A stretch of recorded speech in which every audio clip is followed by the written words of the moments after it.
it's a smart message to send to challenge the Buccaneers to rise up and get it done.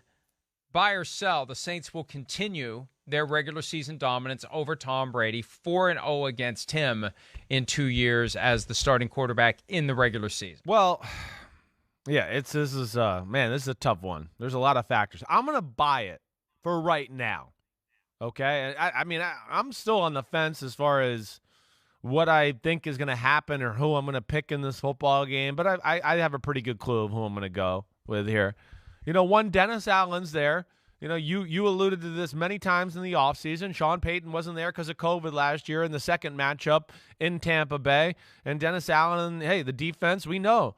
They give the Bucs problems. They match up. They can match up physically with them. They can. And then they got a guy like Marshawn Lattimore who can go, hey, guys, don't worry. I got Evans. Now you can do some crazy stuff over here and stop the rest of the offense. No Chris Godwin. Julio Jones, knee sore. Mike Evans, calf sore. Saints defensive line that didn't play good last week, going to be pissed off. Sorry, Manchester. Very pissed off, right? And then I also look at it, where this is where I'm a little torn. It's just because there is no Sean Payton. There's no, Sean Payton knows how to coach him up and let's pick up this Todd Bowles crazy blitz and play that way. But I still would think that's in place. So I do lean towards buy here that they're going to win this football game at home in New Orleans. Yeah, now dominance implies that it will be a lopsided game. And the closest margin for any of the 6 regular season games that the Saints have beaten the Buccaneers in was 7. There's been 9 a couple of times. There was a 38-3 game. Remember that one? Wow. We were all on the Bucs. That's was the right. Sunday night game. Yeah. We were all on the Bucs, and they stepped right into a buzzsaw that night. But yeah, it's hard with the word about dominance, but there's right. Go ahead. I'm gonna and also we're doing a picks podcast later too, so we don't want to tip too much of that. But I'm gonna sell that it will be dominant. Okay, I'm not saying that the Bucs are gonna win, but look, they have 5 receivers on the injury report yesterday. I know, 5 of them. Right. Chris Godwin, hamstring. Julio Jones. Knee. Julio Jones, knee. Mike Evans, calf. Right. 2 others. Brashad Perriman is on the injury report. Russell Gage didn't practice with a hamstring. There are only 2 healthy receivers, right. Scotty Miller and Jalen Darden, for crying out loud. So, and I know that, there's a good chance most of those guys are going to play, but you're banged up after one game. You're not practicing at all or on a limited basis 4 days before the next game. It's going to be a challenge. And then I think back to what Tom Brady had to say Monday night on the Let's Go podcast about how he got the bleep beat out of him on Sunday, even though there wasn't any big, wow, oh crap, Tom's not going to get up type of hit like the one that Aaron Rodgers took on the play that he fumbled. He lay there on his back for a while. There wasn't anything like that. So they're going to get after Tom Brady. I think that they understand that there's an opportunity there to harass him physically. He's 45. We've said this all the time. Everything he does is unprecedented. And I wonder, too, how much Sean Payton's talking to the coaching staff. Giving them some little tidbits here and things like that. I wouldn't be shocked because they are his buddies, and Sean is that kind of guy. I wouldn't be shocked. Now, he's working for Fox, but I think he's going to be working for Fox on the weekends when Jimmy Johnson is off. We didn't see him this past weekend. Right. I doubt that he's sitting around doing nothing. No way. He's watching film. And he's worked with these guys for years. He's going to be a head coach next year. He's got some pride in what his team does without him. I don't think he's the kind of guy that's going to say, I want him to really suck without me. I agree. To prove how great I am. Right. I think he wants to be useful to them. And if I'm Pete Carmichael, I'm texting him. Do you see anything? You see anything? Hey, if you let's not assume that he's walled off completely from the Saints, and that may be the factor that pushes it over the top. Fill in the blank after an up-and-down week one. The main thing I want to see from 49ers quarterback Trey Lance against the Seahawks is what, Chris? Pocket presence. Pocket presence. Pocket presence. He's horrible at moving and sliding in the pocket to still find open receivers. This is an issue. I know you've heard me say it, but it reared its ugly head in the preseason, and it did last week in week one. And what I mean by that is, there's plays there where, okay, hey, you're going to get pressure, right? But you got the look you want for this play. This guy's going to be open here. Okay, yeah, there's a little pressure right here, maybe to, the right side. Slide, step up, stay in a throwing position, hit that guy. There's so many plays, though, when it's just a little pressure, and then it's tuck the ball away and start looking at the rush and not even being able to see downfield. And there's too many plays that are being left on the field, in my opinion, where I just go, that's where I get into the conversation where he's just not a natural QB that way all the way. Great athlete, got some skills, but doesn't have that sense sometimes to go, oh, wait, this is the look coach told me about right here. And, okay, all right, wait, I got a little pressure, but, man, I can see it's about to be open. Let me just buy a half a second and set up and make that throw, and boom. And there was a handful of those last week, too, that bother me. That has got to improve if they want to, be a real juggernaut on the offensive side of the ball in the passing game. And is it help me understand how you change that, because there is like a robotic quality to Trey Lance. Drop back, fire the ball as hard as you can. Drop back, fire the ball as hard as you can. Right. There's more subtlety. There's more nuance. How does he get to the point where he's moving around in the pocket, where he's aware of what's going on, where he buys that extra little bit by using his skills to slide to the left or slide to the right or step up hard in the pocket before and until the guy pops open? How do you get to that point? Playing one, just reps, and then there's drills you can do in practice where you just got to continue to work on that as well. Where, again, you got to get out of his head, because what happens so many times, too, with the great athlete at quarterback is they just go, well, wait, if I got pressure, I've been able to run and go get 10 anytime I've wanted my whole life, but not in the NFL. That ain't going to happen in the NFL.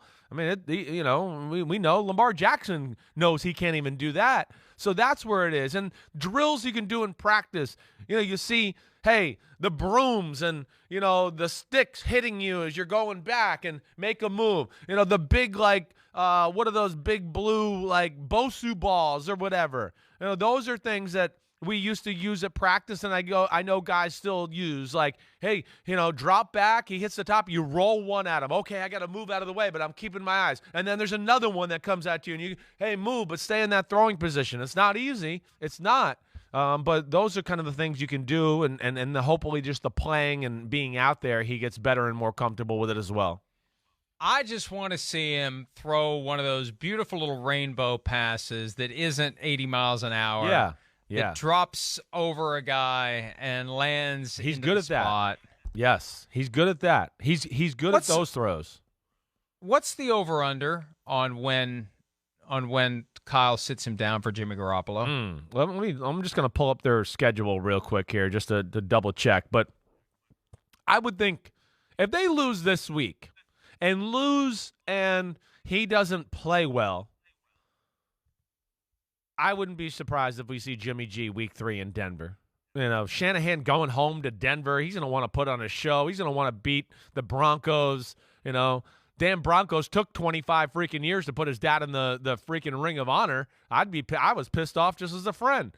I got to think there's going to be some personalness there. And that could be one where I'd look at. And then, but if they win and he just plays okay, I think he survives. But if he loses and it's like it was last week, I think you're going to see Jimmy G going into Denver, because then the Rams are the next week, and he's going to go, wait, I can't wait for the training wheels anymore. We got to go.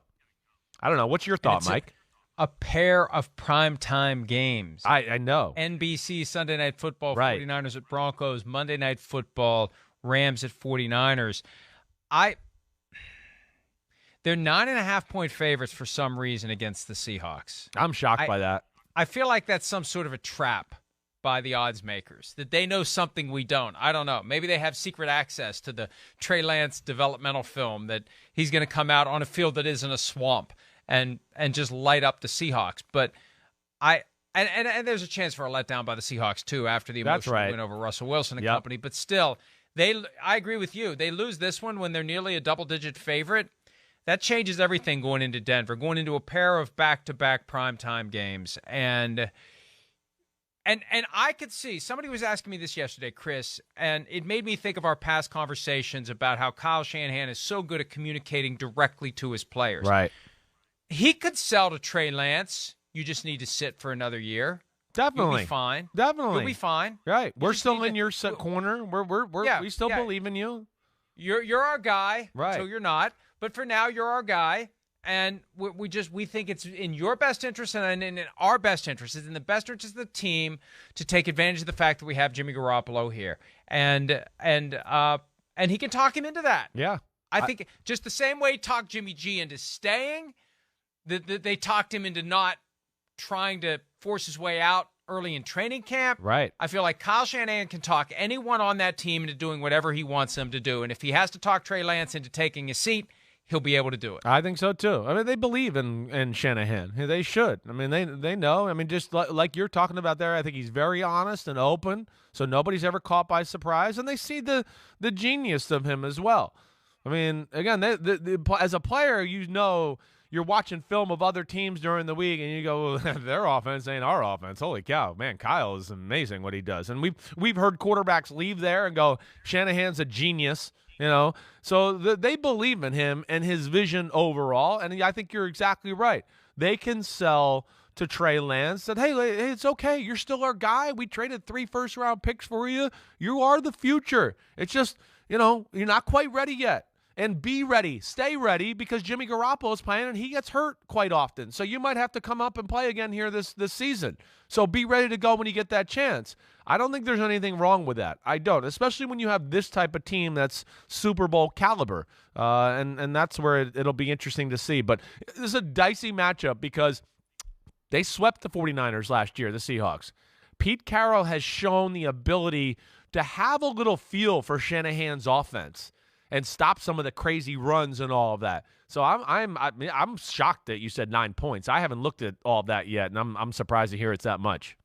I think if the 49ers lose or if they win despite Trey Lance, one of the big stories to watch next Monday or Tuesday when the bomb drops that Jimmy Garoppolo is starting Sunday night for the San Francisco 49ers at the Denver Broncos. I'm not saying it's going to happen. Yeah. I'm saying my antennae are going to be up and pointed in the direction of Santa Clara, waiting for the possibility that that's the news that emerges in the aftermath of that game. Buy or sell, the Patriots, who are favored for some reason by 2 points in Pittsburgh, will start finding an offensive rhythm against the Steelers. Buy or sell? I'm going to sell that right now. I'm going to sell that.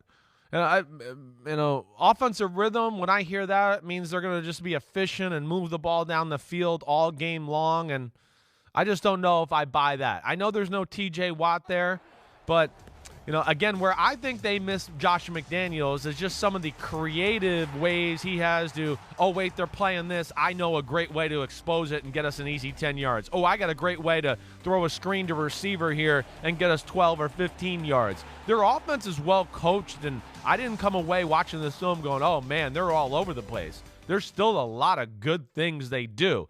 It's the little creative elements that get them cheap plays and cheap yards at times that I don't know if they got enough of that there. So it can be good, but rhythm is like I see them going up and down the field on the Steelers, and I don't know if I see that happening. I think they're going to have a hard time against the Pittsburgh Steelers. I will believe in that offense when I see it. And again, we know how the Steelers are. This is a home opener for them after an emotional win in Cincinnati. The only benefit to the Patriots is that the Steelers had to put in an extra 10 minutes, and maybe they will be, some teams that had emotional wins week 1. That's what I'm going to be watching for. Will they be in any way susceptible to getting knocked out easily in week 2 because they need a bye already after week 1. But I don't buy that the Patriots are going to start finding their rhythm. This is going to be kind of the old Patriot way school. against the Exactly. Steeler way. I agree. Just find a way to score more points. Right. And if Defense, it's 10-9, so be it. Yeah, exactly. I that's the way I feel too. You're exactly right. It's, this game could go either way. Either way, I know the one thing I do feel is it's going to be ugly. The Patriots defense is good. And, the Steelers defense is good and well coached as well. And it seemed like, both teams are ahead of their offenses as far as that's concerned. I'm with you. It's like an early 2000s matchup between the Steelers and the Patriots right here. Hi, it's Mike Florio. Thanks for watching PFT on YouTube. Hit subscribe for the latest news and analysis from Pro Football Talk.